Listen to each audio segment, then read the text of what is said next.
So I thought I'd share a really practical and powerful way to do a rune casting or read the runes.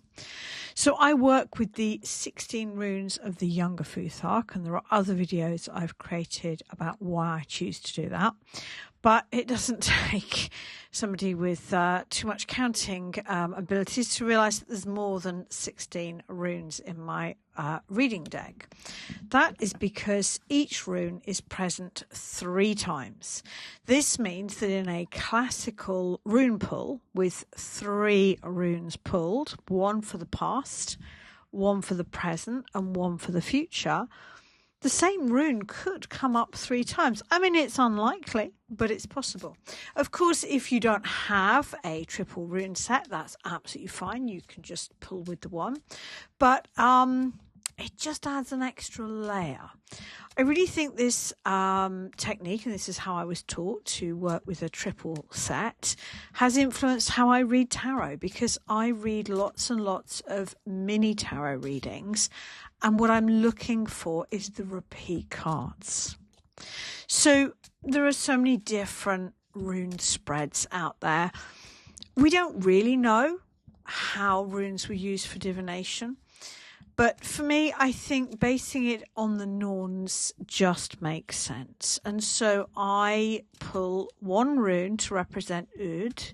She represents everything that has happened in connection with this reading. The middle rune represents Verdandi, the present moment, the energy that is becoming in this situation. And the third rune represents Skuld, the as yet unformed future. I'm reading with rune cards. You may, of course, have a rune set. You may have written bits of runes on bits of paper and put them in a box or a bag. It's lovely to have a beautiful rune set, but I actually believe the magic comes from your understanding of the runes, not from the rune set. So, if you're just writing them on pebbles with a Sharpie pen, it's your focused mind and your intention is where the magic comes from. Nice as it is to have a beautiful set. So my rune for the past is in Old Norse, rune is Sol. I'm going to go through the book in a minute and give some sort of feedback on what the runes could mean. The rune for the present moment, the rune is Is, the deity is Skarthe. The rune for the future, the rune is Rai, and the deity is Hel. So if you're interested in reading the runes, particularly if you want to work with a Younger Futhark, I have published this small book. It is available from Amazon. It's available direct from me as a PDF or a book. And what I've tried to do, if we start with the Sol rune here, I've tried to, rather than define a rune, because a rune is an imprint of energy, it holds wisdom, and we understand that wisdom by unpicking webs and layers of information. So I've tried to include intuitive links to help you. I have included the deity that I associate with the rune, which in this case is Balder. I have included the rune poems. The sun is the light of the lands. I bow to the holiness. Sun shield of the clouds and shining ray and destroyer of ice. I have included some information about the deity and the rune, and I have included some keywords because keywords are really useful sometimes. The keywords that I have included for Balder are love, harmony, justice, beauty, light, vulnerability, fate, romantic love, and hubris, the danger of feeling invincible. I've tried to think about both good and bad in each of the runes because I think each rune is neutral.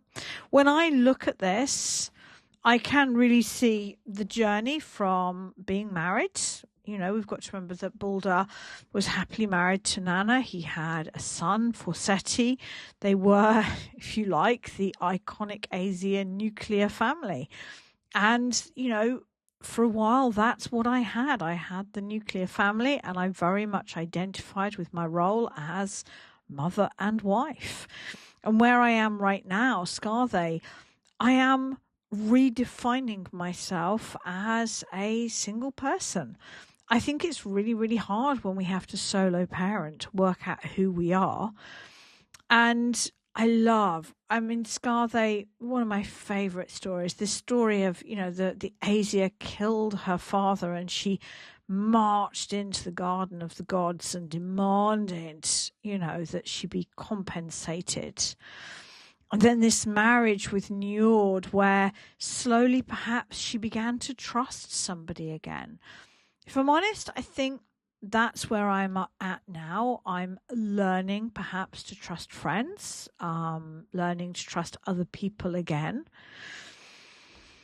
If I just read out some of the things in the book, we've got here potential and procrastination, determination and confidence, beauty, grief, stasis, coldness, finding oneself again, ice, getting what is rightfully owed.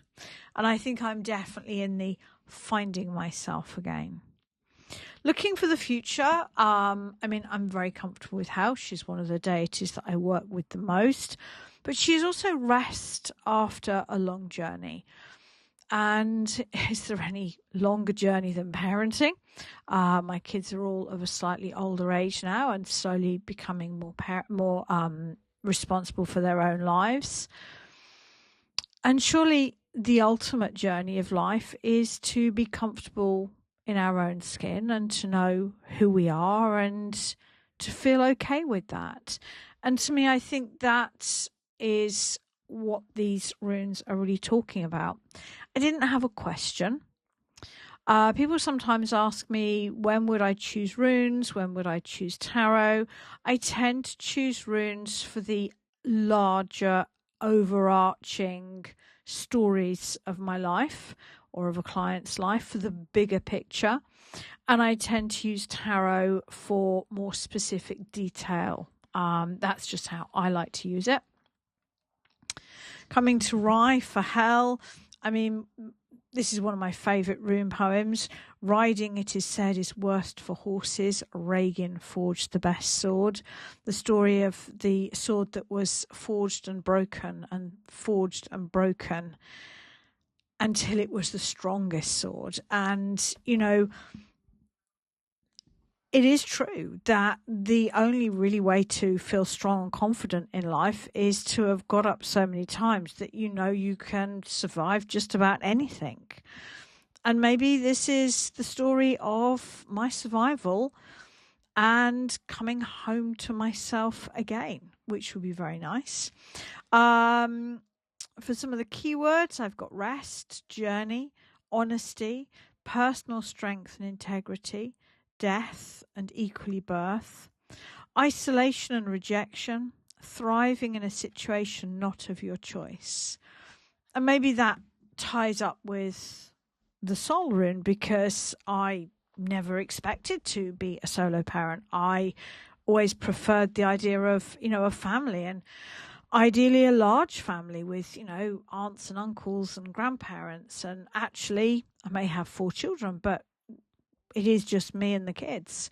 So I'm learning to thrive in a smaller family, and it has had benefits. I think in some ways the children are very, very close to siblings because it is just them. And so that is how I read the runes. It's very simple for the past, for the present, for the as yet unformed future.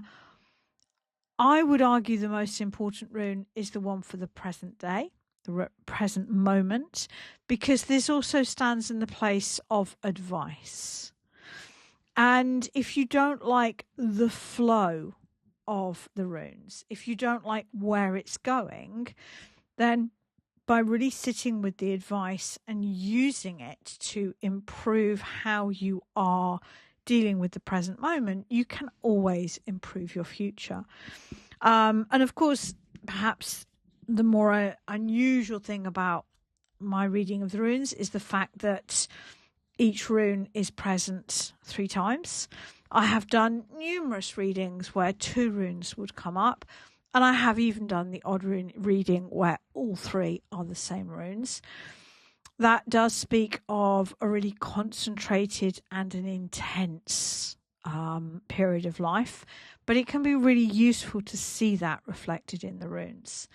If there's a video you would like me to make about the runes, do let me know. I'm really, I love creating content about the runes, and really delighted to have found a space to share these videos.